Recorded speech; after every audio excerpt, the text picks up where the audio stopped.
Hello, namaste and welcome back to my channel.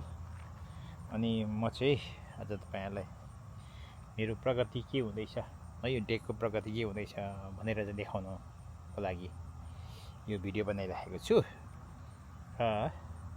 अहिलेसम्म so far है छौडा whole खल्ने क्रममा चाहिँ अब सकिन लागेको छ र आज चाहिँ इन्स्पेक्सन भन्छ, होल इन्स्पेक्सन यहाँको चाहिँ 3 टाइम है 3 टाइम्स चाहिँ यहाँ चाहिँ इन्स्पेक्सन हुन्छ र त्यसमा चाहिँ आज चाहिँ मैले फर्स्ट चोटी इन्स्पेक्सनको लागि होलको लागि बोलाएको छु र 1:30 मा आउँदैछ।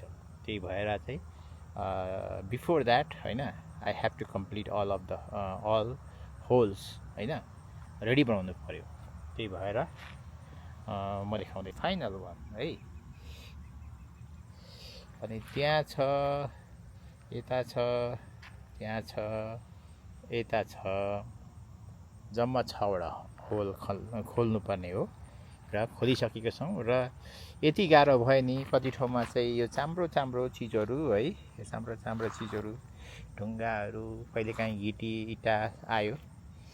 एउटा होलबाट चाहिँ हैन यतिबाट चाहिँ यत्रो माटो निक्लिन्छ भनेपछि यो 16 यसको डायामिटर चाहिँ तपाईको 16 खोलेको छु र डिप चाहिँ तपाईको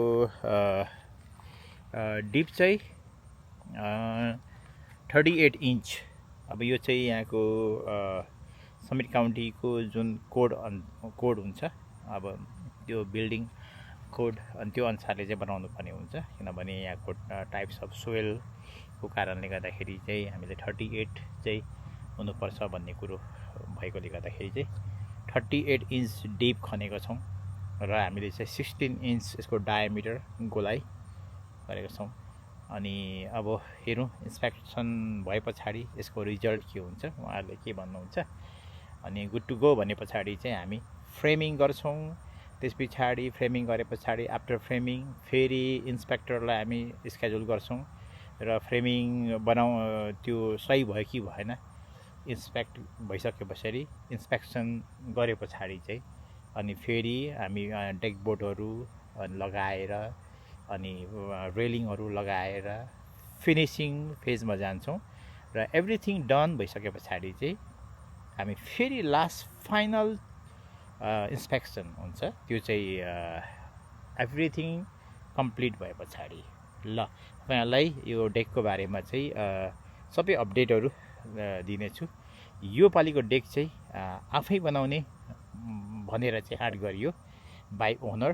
हेरौं अब कस्तो बनिन्छ डेक, लेट्स सी। ओके, दिउँसोको यस्तो घाममा है यो टोपीले चाहिँ साह्रो काम गरेछ पछाडी बेगु चुकमा पनि मेहनत साह्रो छ।